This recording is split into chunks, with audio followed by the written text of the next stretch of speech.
There are two primary ways of communicating with beings of higher consciousness. One is through astral projection, where you leave your physical body and communicate to them in person.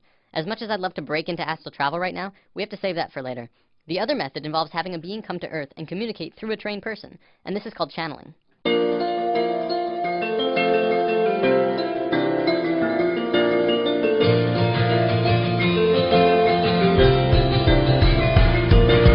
Channeling is a natural form of communication between humans and beings of higher consciousness, included but not limited to angelic beings, spirits of nature, non-physical entities, or even animals and pets. In a sense, it's basically when a human will turn him or herself into kind of like a phone for beings of higher consciousness and people to communicate. A channeler can choose who or what they want to channel. As long as the other party has an interest in communicating, the link is made and the channeling can begin. Now don't worry, there's no possession or anything harmful taking place here. The body is still under the complete control of the channeler. But the channeler and spirit are communicating through thought. Messages are communicated on levels of emotion and thought rather than spoken word. The channeler will then decipher what the spirit tells him into human language. Contrary to popular belief, entities do not generally use human languages because it is considered awkward and clumsy. The majority of this message is conveyed through an elegant series of sensory feelings. Let's talk about animal communication, because this is a form of channeling that you yourself can do. Channeling pets is one of the easiest forms of this art. Pets, of course, do not use human language, but they have a strong desire to communicate with humans. A small disclaimer, if you're planning on trying this, it's also helpful to charge your third eye chakra, as we talked about in Lesson 2. It will assist with your mental connection to them. You'll want to practice on a family pet before taking a leap to anything else. A cat or dog who is familiar with you is the best choice to begin. Cats are a tad more difficult because they tend to pick and choose what they want to listen to. A family dog can be easier as they are pack animals and will be more apt to tune in to the leader of the pack, which is you. So let's go over some of the basic steps to do this. Start by taking your dog into a quiet room. Sit on the floor next to him, or if he's allowed on the couch or bed, have him sit next to you. Pet him in his favorite spot until he's settled in. Then start talking quietly to him in a loving tone. Find one short sentence or word and use it over and over. You could say, hey there sweetie, or okay buddy. Let's just call this your key phrase. When you've gone over your key phrase 10 times or so, close your eyes and be silent. Stop petting him and begin to form a picture in your mind of what you want him to know. You may have to practice visualizations if you haven't ever done this before. After the picture is formed and clear, float the image out of your forehead where your third eye is located and into your dog's head directly between the eyes. Once you've done this, speak the key phrase again one more time and float the image again into his head. Keep doing this until he either leaves to get up or puts his head on your lap. If he leaves, follow him and do it again. If you begin to get a reaction from him, like putting his head in your lap or something else, congratulations, you've just communicated with your dog. Cats are a bit more stubborn, so it'll depend on the cat you're trying to communicate with. The image you're visualizing to him may have to be their favorite cat treat or something that they really like. If they're especially loving snuggle cats, then that's all the better. Use the same directions with the dog though, and who knows, you could be talking with them in no time. If you have smaller animals like avians and reptiles, you have to remember that the animal has a smaller brain. The reception of pictures is apt to be slower and take longer.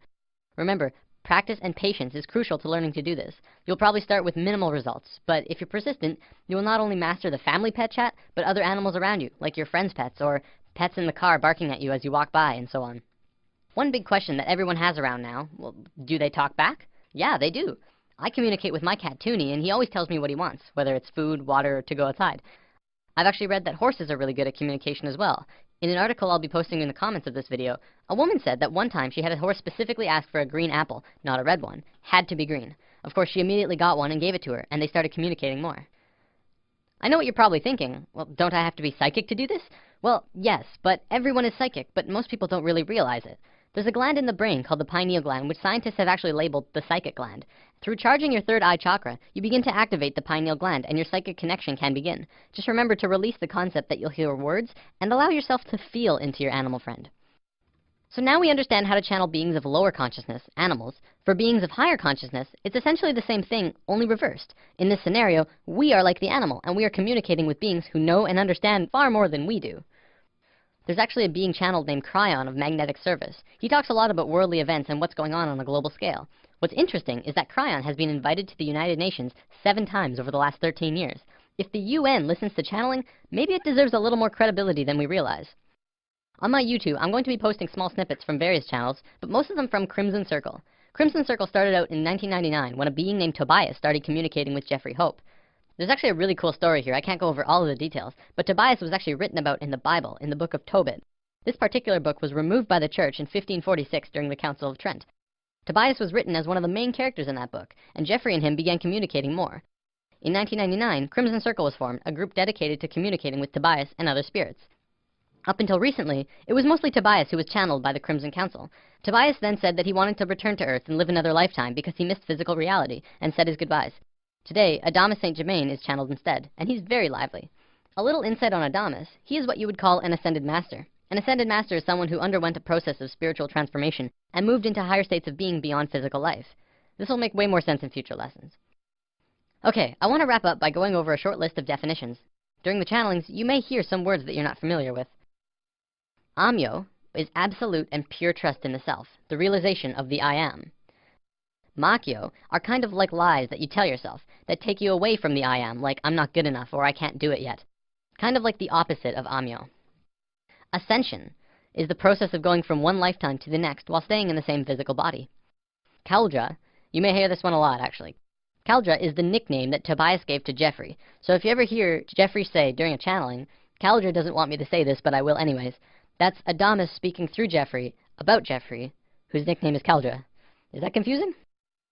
Shambra is the name that Adamus uses for the group of humans going through the awakening process. If you're watching the videos, you too are a Shambra. Shoud is a channeling, essentially. What you'll be watching are Shouds, gatherings for communication with Adamus and other beings. Well, that wraps this one up. Happy channeling! Nothing like the sun